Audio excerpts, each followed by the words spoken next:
आत्मस्वरूप परम गुरु शुद्ध चैतन्य स्वामी ओम नमः। ज्ञानी पुरुषों की आज्ञा से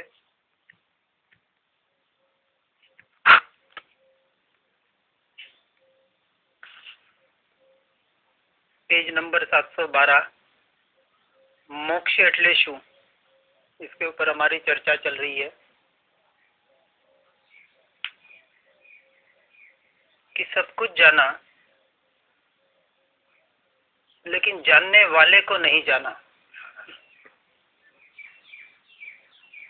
जे દ્રષ્ટા છે દ્રષ્ટિનો, જે જાણે છે રૂપ, अबाध्य अनुभव जे रहे ते छे जीव स्वरूप। जीव स्वरूप की व्याख्या बता दी। दृष्टि है, दृश्य पर दृष्टि है, पर जे दृष्टा छे दृष्टि नो, इस दृष्टि का आंखों से देख रहे हैं, पर क्या आंखें देख रही है? अब व्यवहार और निश्चय साथ में जोड़ना है। देख रही है आंख, आत्मा नहीं देख रहा, इसलिए थोड़ा प्रश्न उल्टा किया। आंख ही देख रही है, आत्मा नहीं देख रहा, तो आत्मा क्या कर रहा है? जान रहा है, देख नहीं रहा। इसलिए मैंने 5 इंद्रियों को पहले ही दिया। कान सुन रहा है, मैं जान रहा हूं। आंख देख रही है, मैं जान रहा हूं। नाक सूंघ रहा है, मैं जान रहा हूं। ये मुंह से बोल रहा है या टेस्ट कर रहा है, ये मुंह स्पर्श रसनेंद्रिय कर रही है, मैं जान रहा हूं। स्पर्श शरीर को हो रहा है, मैं जान रहा हूं। मन भटक रहा है, मैं जान रहा हूं, मैं नहीं भटक रहा। 5 इंद्रिय और 6 मन, 6 इंद्रिय वैसे बताई। तो इंद्रियों का कार्य तो हो कर्म के उदय से, लेकिन मेरा कार्य तो एक ही है मात्र, जाणू जाड़ू जाणू और जाणू, बस एक कच्छ, मैं जानने वाला। इसलिए बताया जे दृष्टा छे दृष्टि नो। दृष्टा, दृष्टा का मतलब जे जाने छे रूप, जो जानता है, देखता नहीं है। उस दृश्य को हम जान रहे, इसलिए क्या है, अब हमने जो प्रयोग स्टार्ट किया है, अब उसका हम थोड़ा थोड़ा ये विस्तार साथ में चलता रहेगा कि मैं जानने वाला। हम इस पे क्यों जोर दे रहे हैं कि मैं जानने वाला, मैं जानने वाला? क्योंकि अनादि काल से मेरा कार्य क्या है ये ही मैंने नहीं जाना। यानी मैं आत्मा, कोई मेरा कार्य मात्र जानना। जे जाने छे रूप, बाध्य अनुभव जे रहे, जिसको ये अबाध्य बिना बाधा के रहित जिसको ये अनुभव रहा, निरंतर का यहाँ वापस थोड़ा भेद करना है। बराबर है कि निरंतर भी किसे कहा, गुणस्थानक के लेवल के हिसाब से निरंतर का परिभाषा बदलती है। ऐसा नहीं कि अब जैसे हम हैं कि 24 घंटे आत्मा आत्मा आत्मा का ही ध्यान रहता है, ऐसा कोई जरूरी नहीं है। इसे निरंतर नहीं कहा। वो दशा तो केवल ज्ञान की दशा, यानी 4था गुणस्थानक कहा फोटोग्राफी और 13वां गुणस्थानक कहा वीडियोग्राफी। 4थे गुणस्थानक में क्लिक हो गया कि यही मैं। अब भले 4 घंटे भूल गए, 4 घंटे बाद याद आया, फोटो देखा, यही मैं। एक दिन भूल गए, दूसरे दिन याद आया, यही मैं, याद आया। बस वो भले 24 घंटे भूले, लेकिन वास्तविक भूले नहीं। आप भूले होते तो याद ही नहीं आता, 8-8 दिन याद नहीं आता, महीने महीने याद नहीं आता। ठीक है, कहीं दूसरे काम में उलझ, हमको याद आ रहा है, इसका मतलब हम भूले नहीं है। वो कुछ देर के लिए स्मृति से निकल गया, भीतर में तो पड़ा हुआ है, वो धारा चल रही है भीतर में, इसलिए तो वापस याद आया ना। ठीक है, उदय आपका किसी का 6 घंटे का, किसी का 5 घंटे का, किसी का 4 घंटे का, किसी को 2 दिन बाद याद आ गया। वो अपना अपना कर्म का, अपने अपने पुरुषार्थ का, हर एक जीव का अपनी योग्यता के अनुसार। तो ये जो निरंतर, इसे भी निरंतर 4थे गुणस्थानक में कहा। 5वें गुणस्थानक में दशा बढ़ती है, 6ठे गुणस्थानक में दशा बढ़ती है, और फिर 6ठे गुणस्थानक के बाद जब वो अपने समाधि में लीन होने का प्रयास करता है और जो केवल ज्ञान की दशा चढ़ती है, वहां फिर निरंतर, यानी एक समय के लिए भी उस ज्ञान स्वभाव पर जो उपयोग जा रहा है, वो एक समय के लिए भी वहां से हटता नहीं है। एक समय के लिए भी इसलिए केवल ज्ञान की जो दशा बताई है कि केवल ज्ञान में 14 राजलोक जानने जाते नहीं हैं। 14 राजलोक को जानने का नाम केवल ज्ञान नहीं है। हमने एक परिभाषा मतलब एक दृढ़ता से समझ रखी कि केवल ज्ञान होता है 14 राजलोकों को जान लेते हैं। व्यवहार के कथन से सत्य है, बिल्कुल सत्य है, लेकिन यह व्यवहार की जगह है। लेकिन एक समय के लिए भी जो केवल ज्ञान में जानने में आ रहा है वहां एक समय के लिए भी उपयोग नहीं है। अब विचार करना कि जो समय हमारे पकड़ में नहीं आता, एक समय भी उनका उपयोग वहां नहीं जा रहा है। उस उपयोग न जाने का नाम केवल ज्ञान है। निरंतर केवल केवल यानी मात्र ज्ञान ज्ञान ज्ञान ज्ञान ज्ञान ज्ञान ज्ञान ज्ञान ज्ञान ज्ञान अपने ज्ञान की धारा निरंतर उनकी चल रही है। अपने ज्ञान स्वभाव में ही है, निरंतर अपने ज्ञान स्वभाव को ही जान रहे हैं। तो केवल ज्ञान में क्या जानने में आ रहा है वहां उपयोग नहीं है। इसलिए तीर्थंकरों की कही वाणी खिरती है, काम बोलते नहीं है, खिरती है। जब दशा देने बैठते हैं, खिरने का क्या होता है कि भाषा वर्गणा है, उद्गल परमाणुओं का परिणमन है। जैसे पूर्व भाव में कर्म बांधे थे, वो कर्म यहाँ पड़े हुए हैं सत्ता में। और वो कर्म, अब भाषा वर्गणा के कर्म अलग है, मनोवर्गणा के अलग है। 8 प्रकार के कर्म है, हर एक की अपनी अपनी कर्म की अवस्था है। कर्म के अनुसार जो कर्म उदय में आता है उसका परिणमन ऑटोमेटिक होता है, उसका कोई कर्ता नहीं है। सारी प्रकृति नियति ऐसे टोटली अपना अपना कार्य कर रही है। शरीर कर रहा है ना आत्मा कर रहा है, क्योंकि दोनों द्रव्य ही इतने भिन्न हैं, इतने स्वतंत्र है, इतने स्वतंत्र है कि एक अंश मात्र भी उद्गल का कार्य आत्मा नहीं कर सकता और आत्मा का एक अंश मात्र भी ये पुद्गल द्रव्य नहीं कर सकता। एक अंश मात्र भी बताया, इतने स्वतंत्र परिणमन है। और उसमें भी हर द्रव्य का, हर पदार्थ का, हर गुण का जो परिणमन हो रहा है वो भी टोटली स्वतंत्र है। जैसे हम दर्शन ज्ञान चारित्र कहते हैं, तो ज्ञान गुण की पर्याय अलग है, दर्शन गुण की पर्याय अलग है, चारित्र गुण की पर्याय अलग है। तीनों गुणों के पर्याय, जैसे आंख देखने का सुनने का काम आंख नहीं करेगी, करती है। अब कान बंद करो और बोलो अब आंख से नाक से सुनो, तो उसका काम वही करेगा। हर जैसे इंद्रिय अपना अपना काम कर रही है, हर गुण की पर्याय और हर गुण अपना अपना कार्य स्वयं से स्वयं कर रहा है। इतनी द्रव्य की गुणों की भले साथ में है, अब शरीर के साथ में है ना पांचों इंद्रिया।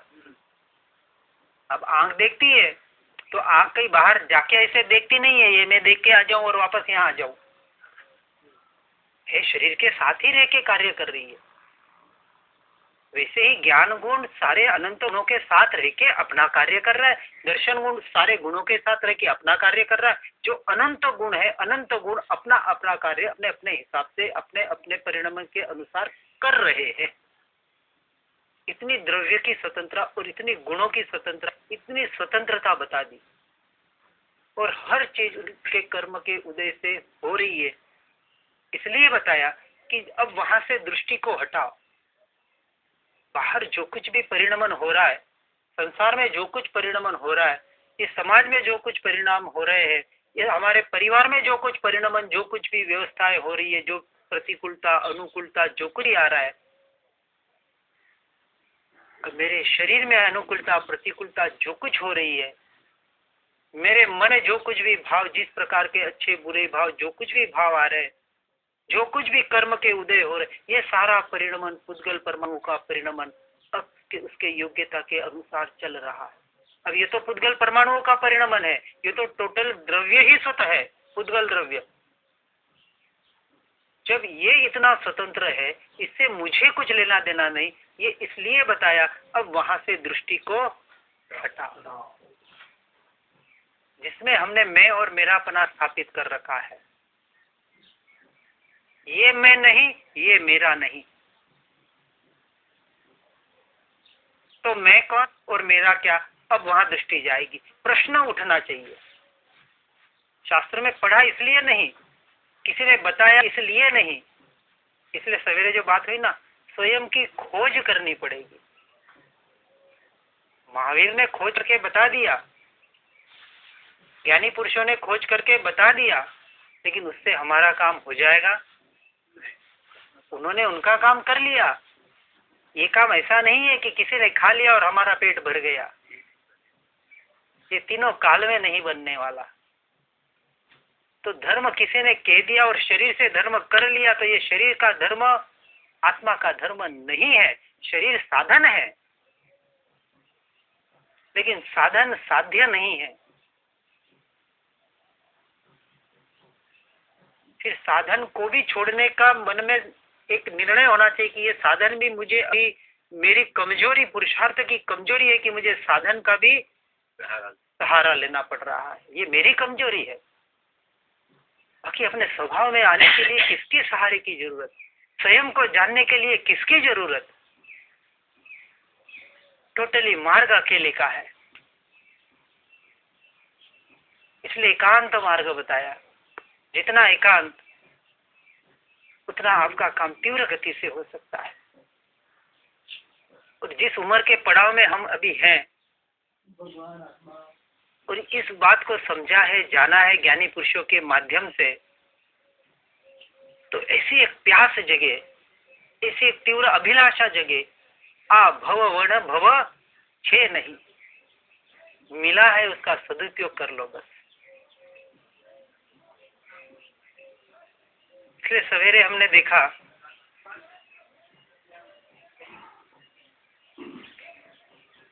कि आत्मा ने क्यारे पण विकार न उपजे तथा रागद्वेष परिणाम न थाय त्यारे केवल ज्ञान कहवाय। इसका हमने अर्थ समझने का प्रयास किया था कि केवल ज्ञान कब होता है कि आत्मा को विकार न हो और मोह राग द्वेष के परिणाम न हो। ये तो आज पॉसिबल है पॉसिबल? अभी नहीं है। हमारी छद्मस्त अवस्था में पॉसिबल नहीं है। तो केवल ज्ञान कैसे होगा? पॉसिबल भी नहीं हो, केवल ज्ञान भी चाहिए। तो उसका आज के लेवल से हमें अभ्यास करना है। अभ्यास तो केवल ज्ञान का ही करना है। जैसे हमने सवेरे कहा था कि सोने की दुकान खोलनी है तो सोने का ही अनुभव करना पड़ेगा, दुकान पे उसका एक्सपीरियंस लेना पड़ेगा। कपड़े की दुकान पे किसी को बिठा के उसको सोने की दुकान डालोगे तो 4 के 2 और 2 के 0 कर देगा। हम बिजनेस करते 4 के 8 करने के लिए। आजकल नहीं होते, वो बात अलग हो गई। आजकल सब सुधर गए हैं, पहले होते थे। आज के 4 के 5 हो जाए तो भी बहुत अच्छी बात है, जो है संसार की बात है। तो केवल ज्ञान को पाना है और आज केवल ज्ञान का अभ्यास करना है। तो केवल में क्या होता है कि जो परद्रव्य है वो परद्रव्य में चला जाता है और निरंतर वो अपने ज्ञान स्वभाव में रहते हैं। वहां निरंतर वीडियोग्राफी चलती है। तो आज से मुझे उसका ही अभ्यास करना है कि ये जो विकार भाव आए, ये जो राग द्वेष के परिणाम हो रहे हैं, उससे हमें आज से वेद ज्ञान करने का निरंतर अभ्यास शुरू करना है। राग द्वेष हुआ, क्रोध मान माया लोभ के भाव हुए, लेकिन वही भेद ज्ञान किसको हुए? किसको हुए? परद्रव्य को हुए, शरीर में हुए, पुद्गल के परिणाम हुए, मुझे नहीं हुए। मैं कौन? जानने वाला। मन भटका, किसका भटका? मेरा ही भटका, क्योंकि मन पुद्गल है। पुद्गल परमाणु से बना हुआ है, मनोवर्गणा से बना हुआ है। मैं नहीं भटका, मैं भी भटक जाता। तो मन भटका, ये जानता कौन? जाना मैंने, मन भटका, तो मैंने तो जाना, मैं नहीं भटका। ये केवल ज्ञान का अभ्यास हुआ, इसी को भेद ज्ञान कहा। कर लिया भेद ज्ञान आपने वही। तो मुझे भेद ज्ञान करना है, ये भी सोचना ही है, ऑटोमेटिक हो जाना चाहिए। उसी वक्त इसे जागृति आनी चाहिए कि जो कुछ हुआ, शरीर में दुखा हुआ मुझे नहीं हुआ। ये सारा समाधि मरण का अभ्यास है और ये अभी से करना पड़ेगा। जब समाधि लेनी होगी तब अभ्यास नहीं होने वाला है। और जब शरीर में वेदना आएगी और काट पे पड़ जाएंगे किस रोग से, तब नहीं होने वाला। आज से ही, अभी से करना पड़ेगा। ये जो हो रहा है, गर्मी लग रही है, किसे लग रही है? फिर इसलिए हम फिर 1 घंटा धूप में बैठते हैं, वो अभ्यास करते हैं, थोड़ा है जबरदस्ती का है, लेकिन वहां निरंतर विज्ञान चलता है। ये गर्मी लग रही है, गर्म हो रहा है, शरीर हो रहा है, मैं थोड़ी हो रहा हूँ। अरे नरक में इससे अनंत गुना वेदना सही, गर्मी सही, अनंत गुना। ये तो 40 और 45 डिग्री क्या है? जहाँ कहते कि लोहे का गोला मतलब यहाँ से वहां जाए उतने में पिघल जाता है। ऐसे जैसे डाला उस अपन ने लोहे का गोला, तो वो 10 फीट जाए वहां तक तो पिघल जाए, वो पानी हो जाए उसका। और ऐसी गर्मी में ये आत्मा रह के आया है। यही आत्मा जो इस देह में है, सबका आत्मा। तो यहाँ सबका नहीं सोचना, ही मेरा आत्मा, मैं भी वहां जाके आया हूँ, फिर भी उसको भी सहन किया कि नहीं किया। तो ये क्या है गर्मी? तो हम अभी भी पूर्ण देह का ही कर रहे हैं, देहात्म बुद्धि ही है, भले आत्मा की बात कर ले। इसलिए बात आत्मा की तो करनी है, लेकिन साथ में देहात्म बुद्धि छोड़ने का भी साथ में अभ्यास। इसका नाम वेद ज्ञान का अभ्यास। परीक्षा आता है, मच्छर डंक सहन नहीं होते, हमें क्यों नहीं होते? और जनरली हम देखते हैं कि शरीर को आदत डालो वैसे। अब जो नालों के पास में, खास करके सिटियों में देखते हैं, शहरों में, झोपड़पट्टियों में कैसे कैसे मच्छर होते हैं, कैसी बदबू आती है। आप वहाँ 1 आधा घंटा क्या 10 मिनट नहीं रुक सको।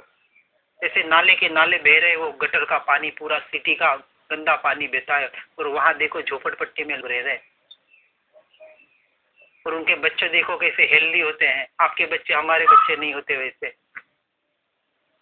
सही में देखना कभी आप,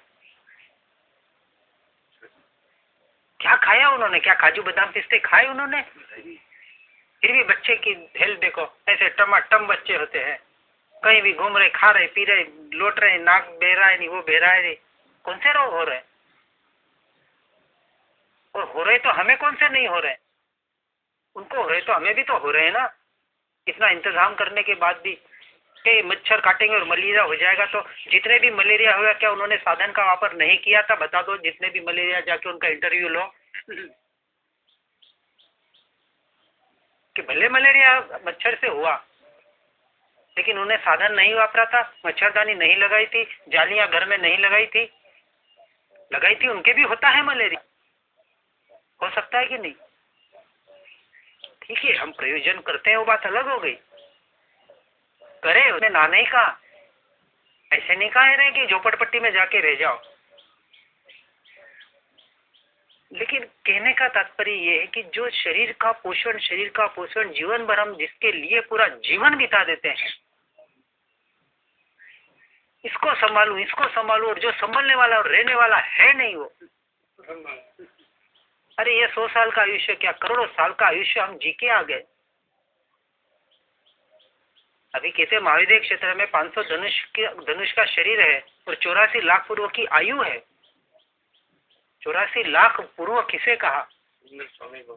हाँ, और लोग इच्छा करते महाविद्य क्षेत्र जाना है। अच्छा है, शुभ भाव के लिए करते, मोक्ष में जाना, मोक्ष के लिए यहाँ क्या किया?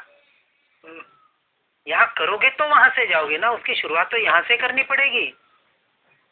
खाली सिमंदर वहां जाना, महाविद्य क्षेत्र जाना है, और यहाँ तो पाप पाप पाप, संसार लेके बैठे, कैसे जाएंगे आप वहां? और वहां जाएंगे तो भी कीड़े मकोड़े बन के जाएंगे। ऐसा किसने कहा वहां कीड़े मकोड़े नहीं है, वहां चोर उच्चक नहीं है, व्यभिचारी लोग वहां नहीं है, सब कुछ है वहां भी। क्या गारंटी है आप उसी कुल में जन्म लेंगे? उस कुल में जन्म लेने के लिए यहाँ उतना पुण्य तो बांधना पड़ेगा ना। वो काम तो यहाँ करना पड़ेगा कि वहां, वो भी वहां जाके करो। हाँ, किसी का उदय हो वहां जाके भी कर सकता है, ऐसी बात नहीं है, पर एक जनरल दृष्टांत की दृष्टि से हम बताते हैं। अब सीधी सी बात है, महाविद्य क्षेत्र में 84 लाख पूर्व का आयु, अब यहाँ आयु कितना है? एवरेज 100 साल हम कहते हैं, फिर 80 तो 70 तो मिनिमम, मतलब आज मैक्सिमम लोग जो जिनकी मृत्यु हो रही है, मृत्यु चीज है नहीं है हमारे शब्दों में, आभासी है, पर जिसको हम व्यवहार में मृत्यु कहते हैं, तो 70 साल तक तो जीव जीता है। तो 70% तो आयुष्य करीबन जीव आज जी रहा है मनुष्य। तो वहाँ 84 लाख पूर्व की आयु है, तो वहाँ भी 70% आयु तो करीबन जीव पार करता ही होगा। 60 लाख पूर्व तक तो जीता ही होगा, 50 लाख पूर्व तो जीता ही होगा। जीता है कि नहीं? करीबन। कोई जल्दी मर जाए, कोई लेट मर जाए, वो बात हो गई। अब एक पूर्व किसे बताया? 84 लाख इंटू 84 लाख, वो एक पूर्व हुआ। ऐसा 84 लाख पूर्व। अब कितना आयुष्य वहां? अब वहां से मोक्ष जाना अच्छा कि यहाँ से जाना अच्छा? यहाँ मोक्ष कितने साल बाद शुरू होगा? ये पांचवा आ रहा 21,000 साल, उसमें तो 2,500 साल तो गए। फिर छठा आ रहा 21,000 साल, फिर पहला आ रहा 21, फिर 21, 84,000 साल के बाद यहाँ तीर्थंकर का जन्म होगा। करीबन 1 लाख साल के बाद पकड़ लो, तो 1 लाख साल के बाद यहाँ तीर्थंकर जन्म ले लेंगे, यहाँ से मोक्ष शुरू हो जाएगा। तो 1 लाख साल के बाद मोक्ष में जाना अच्छा या वहां 60 लाख पूर्व तक इंतजार करना अच्छा? कहने का मतलब है कौन सी भी, यहाँ की भी इच्छा नहीं करनी और वहां की भी नहीं करनी है। इच्छा दुख मूल, कौन सी भी इच्छा हो, हमें तो एक ही कार्य करना है। जहां से भी जाना हो जाएंगे, हमें तो एक कार्य करना है कि मैं अपने स्वभाव में, अपने स्वरूप में इसकी स्थिरता का अभ्यास कितना अनंत ज्यादा से ज्यादा कर सकूं, एक ही लक्ष्य रखना है। बाकी सब इच्छाएं भूल जाना है। कहने का तात्पर्य ये है। और यहाँ ये बताया कि जो भी विकार होता है, राग द्वेष के परिणाम जो भी होते हैं, हमने सुबह एक शब्द यूज किया था, उससे डाइवर्स ले लो। जब लड़की शादी करके घर में जाती है तो वो पति के सारे परिवार को अपना मानती है, और जैसे ही डाइवर्स दे देती है, अपना मानना बंद हो जाता है, खत्म। वो कहेंगे अरे तेरे वो उसके फलाना फलाना का हुआ होगा, मुझे क्या करना है, ऐसा ही बोलते हैं ना।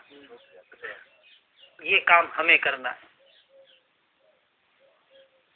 आज के तारीख में हमारी योग्यता ये है कि हम उससे भले है राग द्वेष, भले अज्ञानता है, भले ये विकार भी आ रहे हैं, भले मन भटक रहा है, लेकिन ये मेरा स्वरूप नहीं है, ये मेरा स्वभाव नहीं है। अब उससे डाइवर्स ले लो, इससे मुझे क्या लेना देना। ये कम से कम एक मान्यता तो, विचार तो आवे इतना।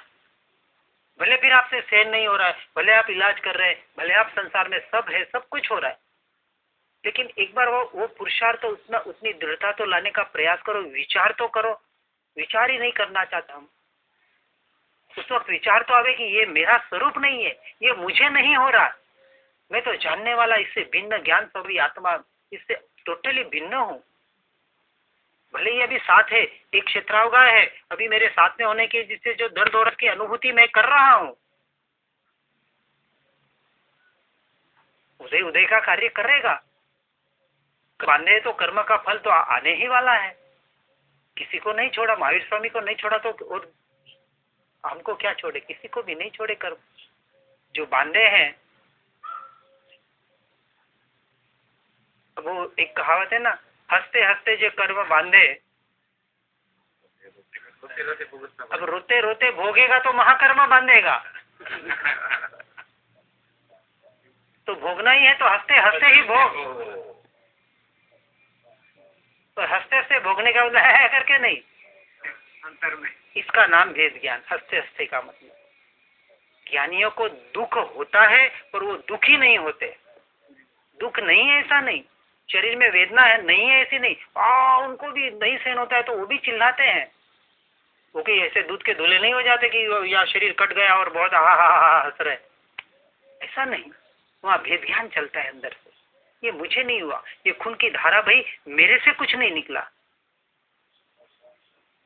सारा पुद्गल का परिणमन हो रहा है, मुझे कुछ नहीं हो रहा। भीतर में वो मान्यता, निर्णय ऐसा पक्का हो चुका है, इसलिए वो दुखी नहीं है। दुख है, दुखी नहीं है। शरीर में कष्ट है, वो अपने आप को मानते हैं ये आया, ये मेरे कर्म का उदय, ये जाने के लिए तो आया। कम हो गया। इसी का नाम निर्जरा है। और अज्ञानी ये निर्जरा तो करता है, होती है, क्योंकि नेचुरली ये कर्म उसका परिपाक हो गया तो उसका फल लेके जाने वाला है। वो तो ज्ञानी के भी जाएगा, ज्ञानी के भी जाएगा। ज्ञानी वहां भेद करके नया कर्म नहीं बांधता है, यानी संवर करता है।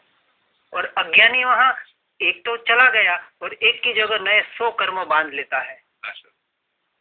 हाय राम मुझे ऐसा, हाय राम मेरा ऐसा, कोई मर गया, हाय ये मर गया, अब मेरा क्या होगा, अब मैं क्या करूंगा। अरे किस्सा छोड़ो, इसका ही है, मैं मर जाऊंगा, अरे मैं मर जाऊंगा, काय का कहाँ मरने वाला है तू? कौन मरता है? तो दृढ़ता होती है, मेरा जन्म नहीं, मेरा मरण नहीं, मैं अजर अमर अविनाशी ऐसा आत्मा हूं, त्रिकाली दो परमात्मा हूं। वहां निर्णय हो जाता है। इसलिए 3 शब्द बताए, जे निशंक थाय ते निर्भय थाय, અને જે निर्भय थाय ते निसंग थाय। ये स्टेज है तीनों। पहले निशंकता, अब शंका नहीं। व्यवहार से देवगुरु शास्त्र की श्रद्धा, उससे निशंक, और निश्चय से स्वयं की निशंकता कि मैं आत्मा ही हूँ, मेरा जन्म नहीं है, मेरी मृत्यु नहीं है, कोई मुझे सुखी दुखी कर नहीं सकता, कोई मैं किसी को सुखी दुखी कर नहीं सकता, कोई मुझे मार बचा नहीं सकता, मैं किसी को मार बचा नहीं सकता। ये निश्चय का कथन। अब वहां से उसकी दृष्टि हट जाती है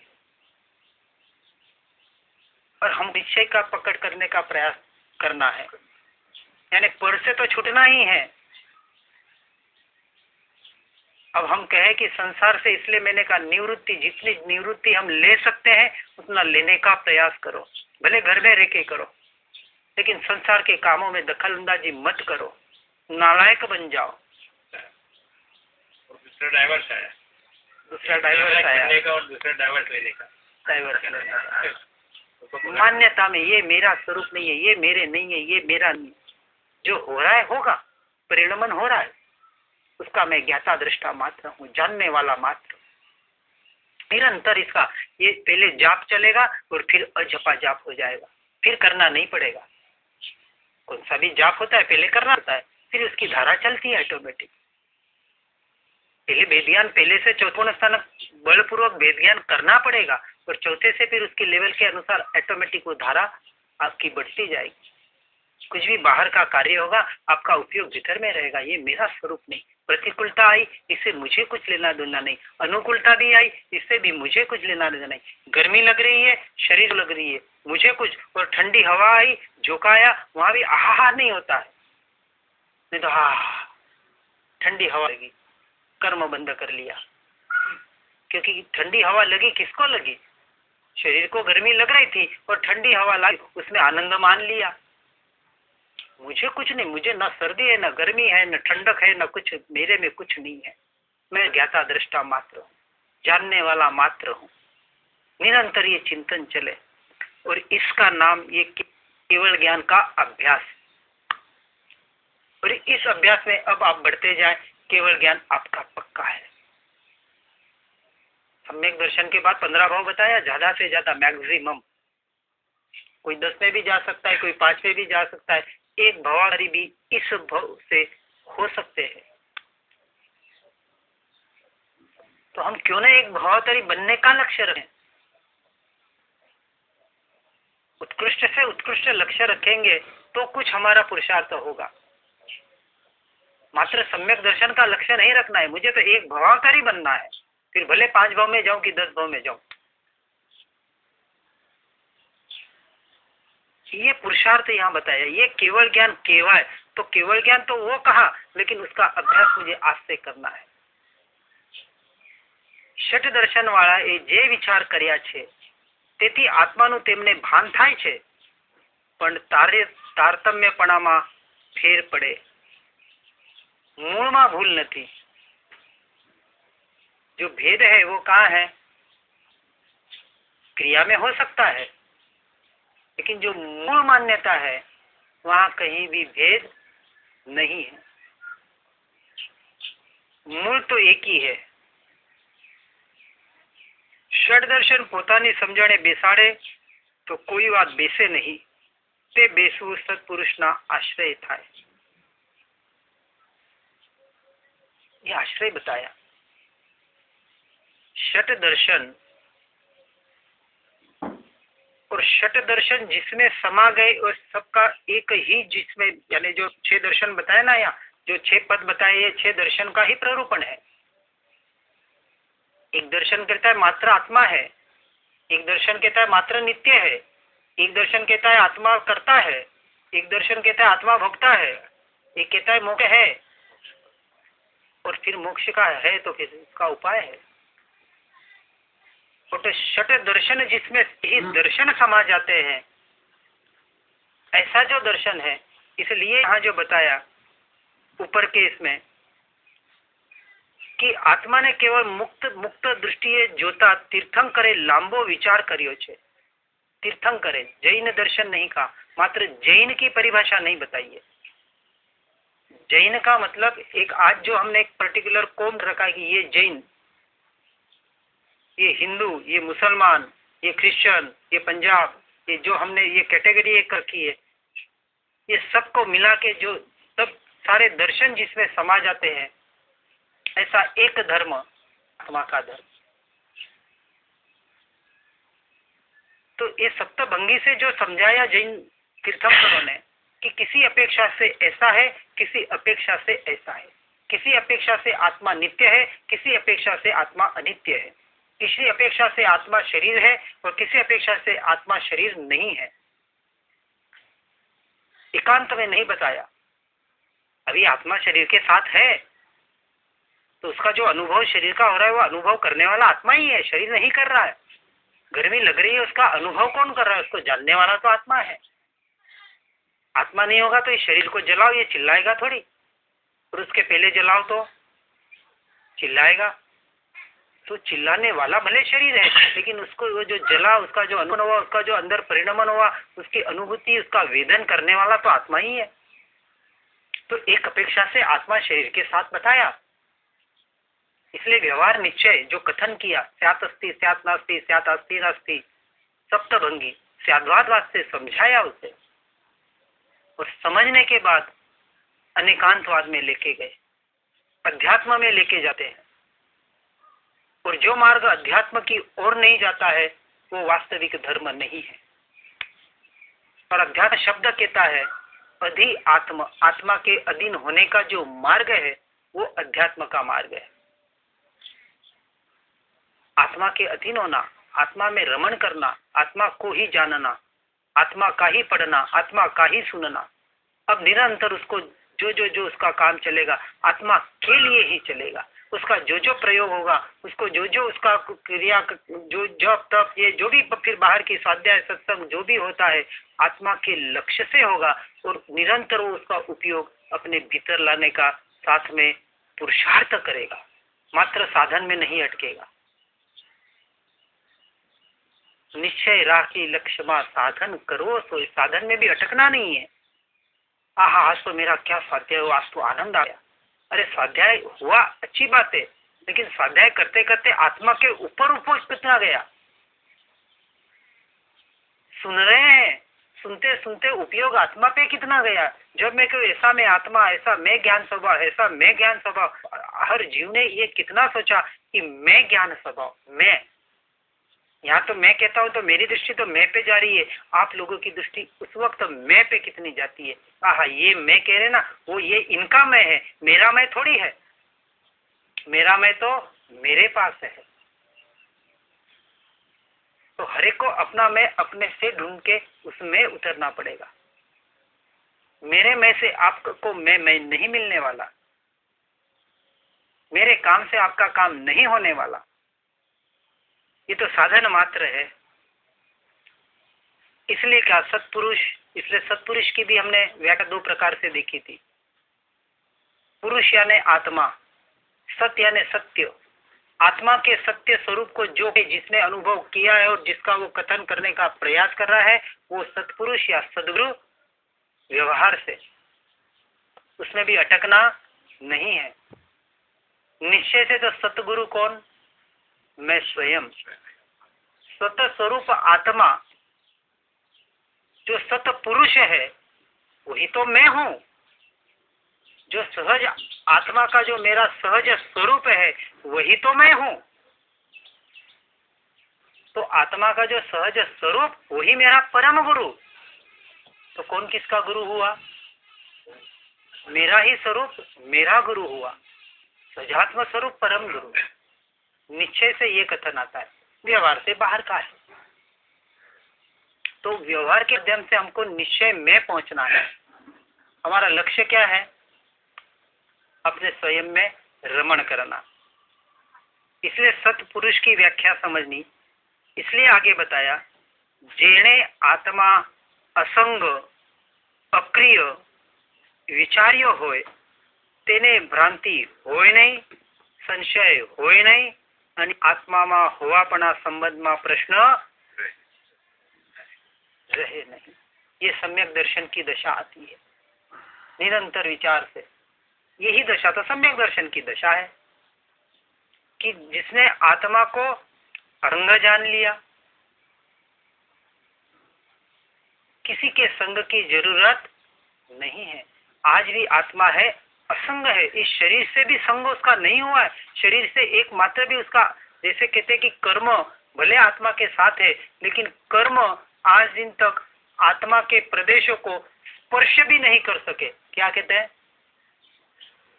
स्पर्श भी नहीं किए तो उसमें जाने की बात तो बहुत दूर हो गई। उस सीधी सी बात है। जैसे मैंने यहाँ दिया कि नहीं, अब कहाँ दिया याद नहीं आता है, लेकिन सोने का उदाहरण दिया था ना, यहाँ नहीं दिया। सोने में जैसे हम 70 टच 80 टच का सोना कहते हैं, उसमें 10, 20, 30% तांबा पीतल वगैरह चांदी मिक्स होती है। तो 70 टच का सोने का जो दागिना बना, कड़ा बना, हार बना, चेन बना, जो भी बनी, ये उसकी पर्याय हुई सोने की। तो उसको किसका आभूषण कहेंगे आप? सोने का ही कहेंगे ना। और पता है आपको कि इसमें 10-20% तांबा पीतल चांदी मिक्स है, सोने का आभूषण है। अब उसमें जो 10-20% जो इम्प्योरिटी है, जो तांबा पीतल चांदी है, उसको अलग की जा सकती है कि नहीं? प्योर सोना उसमें से निकाल सकते हैं कि नहीं? तो वो जो चांदा 20% डाला, अब जब सोना देखेंगे तो वो सोना ही दिखेगा। लेकिन यदि तांबा चांदी में सोना रूप हो जाती तो कभी अलग ही नहीं होती। लेकिन अलग होती है, इसका मतलब एक हुई नहीं थी। तो आत्मा कर्म के साथ है, शरीर के साथ है, लेकिन फिर भी कैसा है? एक एक परमाणु उसका तंत्र है। इसलिए जब आत्मा निकल जाता है तो शरीर में कुछ परिवर्तन होता है। उस वक्त क्षण कुछ नहीं होता है, एज इट इज है। एक समय में, 3 समय में आत्मा यहाँ से निकल गया। निकलता तो एक समय में है, तीसरे समय में तो पहुंच जाता है। तो एक समय में आत्मा निकला और एक समय में ये मृतदेह, डेड बॉडी हो गई, मुर्दा हो गया ना एक समय में। तो शरीर तो था वैसा का था वैसा था, और एक ऐसी कोई अलग पदार्थ था जो निकल गया, जो अदृश्य था, जो अरूपी है, वो निकला। इसका मतलब वो अलग था इसलिए निकला, नहीं तो निकल ही नहीं पाता। नहीं तो फिर जो बुद्ध लोग थे वो दर्शन हो जाता कि आत्मा मर गया, शरीर मर गया, आत्मा भी खत्म। फिर कोई पूर्व जन्म की बात नहीं, कोई अगले जन्म की बात नहीं। लेकिन इससे प्रत्यक्ष उदाहरण आज भी विज्ञानों में, फॉरेन में अपने यहाँ देखने को मिलते हैं कि जिनको पूर्व भाव का स्मरण होता है, जैसा वो बताते वैसी घटनाएं वहां जाके मिल रही है। भले 100 में एक भी उदाहरण मिले तो उसको, उसने जो बताया कि पूर्व जन्म में मेरे ये माता पिता थे, ऐसा घर था, ऐसा था, वैसा था, वहां जाके देखते हैं तो वैसा मिल रहा है। तो वो जीव ने कहाँ से बताया? जीवन में उसने कभी देखा नहीं, सुना नहीं। तो कुछ तो पूर्व भोग की स्मृति आई ना उसे। तो वो जो कहने वाला है उसने कहाँ से जाना ये?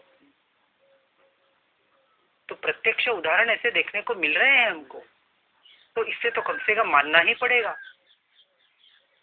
उसके बगैर छुटकारा नहीं है। और ये अलग है तो मैं इसको इसके साथ क्यों मिलाऊं, और मिला हुआ है तो उसको अलग क्यों नहीं मानूं, है अलग ही है, और जो है वैसा मानना है।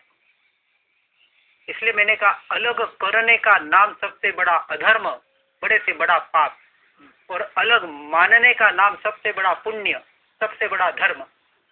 अलग करना और अलग मानना, करना नहीं है उसको मानना है। वस्तु स्वरूप को जैसा है वैसा मानना, इसका नाम धर्म, वस्तु सहा वो धम्मो। लेकिन वही मानना आज हमारे लिए इतना कठिन हो गया। अपने स्वभाव को, अपने स्वरूप को मानना और उसमें रमण करना तो बहुत आगे की बात हो गई। चारित्र की बात तो इसलिए बाद में की जाती है, पहले सम्यक दर्शन की बात की जाती है, पहले निर्णय तो पक्का करे। इसलिए यह कहा कि जिसने पहले तो आत्मा को जिसने असंग जान लिया,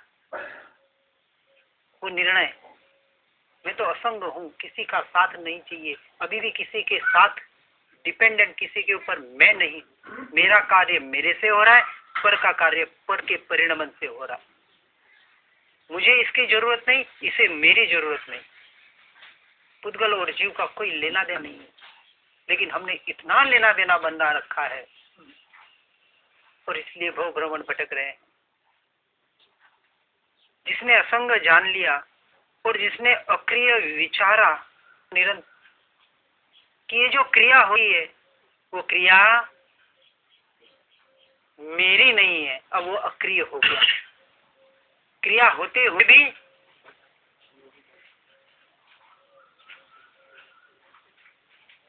वृत्ति वही निज भाव मा थयो अकर्ता त्याय,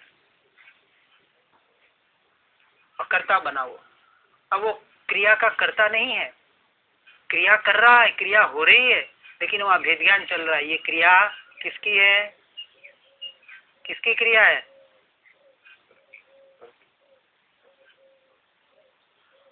इधर उपयोग रखो, कौन आ रहा है कौन जा रहा है हमें क्या लेना देना। करोड़ों अरबों की बात यहाँ मिल रही है और एक समय भी चुक गए, क्या पता किस वक्त सम्यक दर्शन प्रकट हो जाए। चुक गए हम, ऐसा हो गया। हाँ, पूर्व भाव का बताया ना। क्यों? बस ये आदत हमारे उपयोग को इधर उधर भटकाने की इतनी हो गई है। ये प्रयोग है, कोई आया गया, अब यहाँ निर्णय करो, मेरे को दृष्टि वहां और जा रही है दृष्टि, आंख को बंद कर दो, क्या लेना देना। भले प्रधानमंत्री आए ना, मुझे क्या लेना देना। यहाँ करोड़ों का माल मिल रहा है, ये खत्म होगा फिर देखूंगा कौन आया और कौन नहीं आया, वो भी जरूरत नहीं है। लेकिन हम अपने उपयोग को ऐसे वक्त में भी यहाँ टिकाना नहीं चाहते। ऐसे विपरीत आदत हो गई है हमारी। ठीक है, कोई बात नहीं, फिर भी प्रयास करो, होगा। ऐसा हम नहीं कहते कि आज ये कि जादू की छड़ी तो है नहीं कि अभी घुमा दी और ये अभी से आपका बस ठीक है, बराबर है। हम इसलिए बार बार इससे जो सत्संग इसलिए कहा ना कि हमें जागृत करने का कार्य सत्संग करती है। और सामने होते हैं ना, तो सामने अब हमें पता है आपकी दृष्टि उधर जा रही है, तो हमने कह दिया, तो आप थोड़े जागृत हो गए, अरे नहीं वहां दृष्टि अब नहीं ले जानी, जा रहा है तो जा रहा है, आ रहा है तो आ रहा है, मुझे कुछ लेना देना नहीं, उससे काम हो तो भी अभी नहीं। अभी मुझे यहाँ करोड़ों अरबों खरबों का भी माल नहीं, अमूल्य माल मिल रहा है। अमूल्य वचन कहा, हीरे मानकों से भी जो तोला नहीं जाएगा। ऐसे अमूल्य वचन, अमूल्य हमको कुछ बातें सुनने को मिल रही है, तो हम क्यों ना उस अपने उपयोग को अपने भीतर लाने का प्रयास करें, सुनते सुनते उन भावों को ग्रहण करने का प्रयास करें, सुनते सुनते। सामने ऐसे देखे हुए ऐसे भाव आए हुए अपने, आहा, ऐसे ऐसे उत्कृष्ट बात यहाँ हो रही है, अनमोल यहाँ खजाना। ये भी पुद्गल का परिणमन जो है उसको जानने का कार्य हो रहा है कि मेरी महिमा क्या है, मेरा महत्व क्या है, मेरा मूल्य क्या है। आज दिन तक नहीं जाना था, इसकी महिमा नहीं की थी आज दिन तक। तो इसलिए भटक रहा। ये महिमा आ जाए ना तो फिर कहाँ रहा भटकना, ये यहाँ बताया। अब जिसने अपने आप को अक्रिय विचारा, यानी भेद ज्ञान, ये क्रिया जो हो रही है ये मेरी, तो हो गया अक्रिय। वो क्रिया होते हुए भी ऐसा नहीं कि बिल्कुल ध्यान में बैठ गया और अक्रिय हो गया। हमने एक ही मतलब निकाला कि अक्रिय होने का मतलब सब क्रिया छोड़ देनी और चुपचाप बैठ जाना, ये नहीं। वो तो होगी, दशा आएगी तो अपने आप बैठ जाएंगे, एक कमरे में बैठ जाएंगे, कहीं वन जंगल में जाके गुफा में बैठ जाएंगे, वो तो दशा आएगी, ऑटोमेटिक आएगी। अभी कम से कम ये जहां हमारी पहुंचे वो क्रिया से तो अलग होने का प्रयास करें। इसलिए मैंने जो प्रयोग दिया ना पहले ही दिन, अब ये उसका खुलासा आगे आगे हो रहा है। अब ये अक्रिय बनने का ये मार्ग बताया। आपने भेद्यान कर लिया, आप वहां एक मन के माध्यम से, विकल्प से एक बार तो वहां से अक्रिय हो गए आपने, क्योंकि उस क्रिया को आपने अपनी नहीं माना। ये बोल रहा है, शरीर बोल रहा है, नहीं बोल रहा, मैं तो जान रहा हूं, मैं कहाँ बोल रहा हूँ। ये हिल रहा है, ये शरीर हिल रहा है, मैं कहाँ हिल रहा हूँ, ये तो शरीर के साथ हूँ। अब शरीर चल रहा है तो मजबूरी में मैं उसके साथ में हूँ, तो मेरे को उसके साथ जाना पड़ता है। तो एक दृष्टि से कहा कि जहां भी मैं जाता हूं ये पड़ोसी मेरे साथ होता है, या पड़ोसी के साथ मैं जाता हूं, मैं कहीं नहीं जाता। कौन पड़ोसी? ये जा रहा है इसके कर्म के उदय से, ये खा रहा है, ये पी रहा है, ये सब है, लेकिन मैं कुछ नहीं कर रहा। इसका नाम है अक्रियपना। वहां मान्यता में आ गया, आप अक्रिय हो गए, खाते पीते अक्रिय हो गए, चलते फिरते अक्रिय हो गए, क्योंकि आपने उसको अपना काम नहीं माना, आप अक्रिय हो गए। मैं थोड़ी क्रिया कर रहा हूं, मैं तो अक्रिय हूं, अरूपी अविनाशी। मैं तत्व ही जुदा हूं, मैं द्रव्य ही जुदा हूं, मैं वस्तु जुदा हूं। ये इससे मुझे कुछ लेना देना नहीं है, लेकिन इसके साथ में हूं, इसलिए मजबूरी से मुझे ये सब जानना पड़ रहा है, करना नहीं पड़ रहा। अब करना शब्द ही छूट जाए, करने वाला का। अभी ये जानना भी कार्य हो रहा है ना, ये भी परद्रव्य का हो रहा है ना, कि शरीर कर रहा है, ये जानना का कार्य भी मजबूरन मुझे परद्रव्य का करना पड़ रहा है। इसलिए मैंने कहा था ना पहले दिन, ये भी काल्पनिक है और ये व्यवहार का कथन है, वास्तविकता तो इसके आगे है। तो ये भी व्यवहार भी अभी करना पड़ रहा है। तो ये जानने का जो मेरा वास्तविक कार्य अभी करना पड़ रहा है, ये मेरी मजबूरी है। अपने आप नहीं होता। हाँ, अपने आप नहीं होता तो होगा, अपने आप हो तो फिर करने की जरूरत ही नहीं है। नहीं हो रहा है अपने आप, इसलिए तो करना पड़ रहा है। अनादि का संस्कार उल्टा जो पड़ा हुआ है, जिस दिन हो जाएगा उस दिन कुछ करना ही नहीं रहेगा। वास्तविक तो मैं अक्रिय ही हूं ना, तो मुझे कहाँ कुछ करना है। बस हो जाओ आप अक्रिय इसी वक्त, अपने आप में आ जाओ, हो गए आप अक्रिय। तो वो प्रश्न फिर वही उठता है कि अक्रिय होते हुए भी अनंत भाव क्यों भम रहा है, क्यों क्रिया कर रहा है? क्योंकि मान्यता में खोट है। मिथ्या तो अनादिकाल का ऐसा घर कर गया है, इसलिए जिसने आत्मा को असंग जान लिया, अक्रिय मान लिया, तो जानना और मानने के लिए वेद ज्ञान का निरंतर प्रयास करना पड़ेगा। और निरंतर वेद ज्ञान के प्रयास के लिए पर से जितना भी निवृत्ति ले सके उतनी निवृत्ति लेनी पड़ेगी। ये पूरा मार्ग ही ये है। 60 साल के बाद गवर्नमेंट रिटायर्ड करती है ना, आप चाहे तो भी बिठाती है उस कुर्सी पे, ले तू तेरी पेंशन ले, पैसा ले, पर ये कुर्सी छोड़ तू।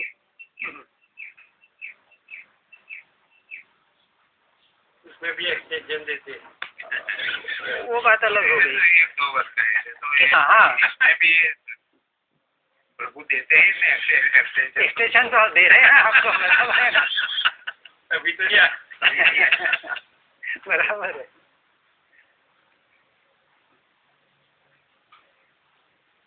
लेकिन हम संसार से रिटायरमेंट लेना नहीं चाहते, क्योंकि वहां धक्का मार के निकालने वाला आज दिन तक हमको, इसलिए हम तो केवल वो जीव महापुण्यशाली है कि जिसे आत्मा का ज्ञान हो जाए और उसको घर परिवार वाले धक्का मार के बाहर फेंक दे। आपके व्यवहार के दृष्टि से आप तो कहोगे कितने नालायक लोग हैं, बाप एक माँ बाप को नहीं संभाल सकते, लेकिन जिसको आत्मा का नॉलेज हो जाए और उसको ऐसी प्रतिकूलता आ जाए कि उसको घर से मजबूरी से निकलना पड़े और कहीं आश्रम में जाके बैठना पड़े, तो मैं तो कहूंगा उसके लिए पुण्य का उदय हुआ। नहीं तो वहां संसार में बैठ के क्या करता जो हम कर रहे हैं। हाँ, लेकिन वहां जाके उसको जागृति होनी चाहिए। हाँ, वापस वो प्रवृत्ति वो नहीं, तो इसलिए मैंने कहा सही समझ आ जावे और फिर वो चला जावे, इसलिए मैंने पहले ये वर्ड लिया। नहीं तो वहां जाके भी वहां बैठ के गालियां देगा घर वाले को, वो उल्टा काम चलेगा। इसलिए पहले सही समझ बताइए, अपनी समझ पक्की हो गई। अब इसलिए व्यवहार से कहते हैं कि घर से आड़ा होके निकले उसके पहले खड़ा खड़ा निकल जा। होने के बाद तेरे को 1 घंटा भी नहीं रखने वाले, कितना भी काम का हो, भले लाख रुपया कमाता हो, रोज का लाख रुपया कमाने वाला दे छूट गया, निकालो इसको। वो भूल जाते लाख रुपया कि रखेंगे, अरे तो मेरे को लाख रुपया कमा के दे रहा था। सत्य को स्वीकार करना है और स्वीकार करके उन्हें उसके अनुसार जीवन जीना, जीवन जीने का नाम धर्म है, उसके पहले कोई धर्म नहीं है। जागना, इसे कहा ना जागृत, जागने का नाम धर्म है, जीने का नाम धर्म है। धर्म जिया जाता है, धर्म किया नहीं जाता। किया जाता है लेकिन करने के माध्यम से जीना है उस धर्म को। करना साधन है और जीना वास्तविकता धर्म है। धर्म को जीना है, धर्म में जीवन बनाना है, उसका फिर बोलना चलना खाना पीना सब धर्म में बन जाता है जागृति पूर्वक। फिर वह मोह माया की नींद सदा के लिए छूट जाती है। इसलिए बताया असंग अक्रिय विचार्यो होए, उसको भ्रांति फिर नहीं होती है। अब वो भ्रांति से छूट जाता है। आत्म भ्रांति सम रोग नहीं, से बड़े महारोग से, भव भ्रमण के रोग से, अनादि काल के रोग से वहां छूट जाता है। ये भ्रांति सबसे बड़ी, संशय हो ही नहीं, निशंक हो जाता है। अब मेरा जन्म नहीं, मेरा मरण नहीं, कोई मेरा कुछ कर नहीं सकता, मुझे जो करना है अपने स्वयं से करना है। निशंक, अब वो निर्भय हो गया, अब उसे किसी की जरूरत नहीं। अब वो जंगल में बैठा है, सांप आके मुझे काट लेगा तो मैं थोड़ी मरने वाला हूं। गांधी जी के जो 27 प्रश्न है उसमें एक प्रश्न गांधी जी का कि सर्प आवे और काटे तो उसे मारना कि नहीं मारना। हम ये बाहर के पापों से जो बचने का प्रयास करते हैं वो हम किसी जीवों पे उपकार नहीं करते हैं, हम स्वयं पे उपकार करते हैं, अपने पापों को बचाते हैं। और हम कहते हैं मैंने तो इस पे इतना उपकार किया, कुछ नहीं किया हमने उपकार। उपकार हो गया, ऋणानुबंध से कर्म का कुछ उदय था तो हो गया। अब ये मान्यता आती है तो वहां अहंकार टूट जाता है। मैं आपको सुधारूं, मेरे में ताकत ही नहीं है। अरे मेरे में छोड़ो, भगवान में ताकत नहीं है कि आपको हमको सुधार सके। जब भगवान में वो ताकत नहीं है तो हमारे पामर जीवों में कहां से हो सकती है। हाँ, निमित्त मात्र बन सकते हैं, लेकिन वो ताकत किसमें है? स्वयं की ताकत स्वयं में पड़ी है, स्वयं का कार्य स्वयं से करना पड़ेगा। पूरा मार्ग एकांत का है, असंगता का मार्ग है, क्योंकि उच्च कोटि के श्रेणी का मार्ग है तो इसकी कोटि भी कैसी होगी, उच्च ही होगी। अब किसी की जरूरत नहीं, संशय हो ही नहीं, અને આત્માના હોવાપણા સંબંધમાં પ્રશ્ન રહે नहीं, पूरा निशंक हो जाता है। अब जो निशंक हो गया, अब वो कहाँ भी है, निर्भय हो गया। अब उसे भय नहीं रहा। 7 प्रकार के भय बताए, अब जहां भी है वहां भेद ज्ञान चल रहा है उसका, वो भेद से हट गया, वो भय से हट गया, निर्भय हो गया। और जो निर्भय हो गया, अब उसे किसी की जरूरत है संग की, इसलिए फिर तीसरी स्टेज आ जाती है, वो निसंग हो जाता है। आत्मा असंग है। असंग और निसंग में फर्क है। यहाँ आत्मा का गुणधर्म बताया असंग,